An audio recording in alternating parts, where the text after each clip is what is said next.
12 তারিখে যদি আপনারা জবাব দিতে পারেন ধানের শীষে সিল মারার মাধ্যমে, তাহলে সেই স্বৈরাচাররা যারা আপনার অধিকার কেড়ে নিয়েছিল তারা তাদের জবাব পাবে। দেশের মানুষ এখন দেখতে চায় যে কোন রাজনৈতিক দল কি পরিকল্পনা গ্রহণ করবে দেশ এবং জনগণের জন্য, যাতে জনগণ এবং দেশ আগামীতে সামনের দিকে এগিয়ে যেতে পারে।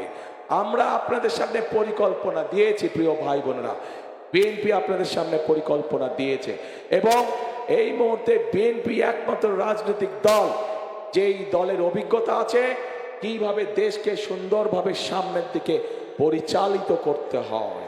আমাদেরকে সতর্ক থাকতে হবে যে জুলাই আগস্টে গত 16 বছর ধরে আমাদের যে সকল ভাই বোনেরা নিজের জীবন উৎসর্গ করে দিয়েছে এই দেশের মানুষের অধিকার প্রতিষ্ঠিত করার জন্য, সেই অধিকারকে আবার যেন ষড়যন্ত্র করে কেউ স্তব্ধ করে দিতে না পারে, ছিনিয়ে নিয়ে নিতে না পারে। যারা এসে বিভ্রান্তিমূলক কথা ছড়াবে তাদের একটাই নাম, তারা হচ্ছে গুপ্ত। কারণ তাদেরকে গত 16 বছর আমরা দেখি নাই।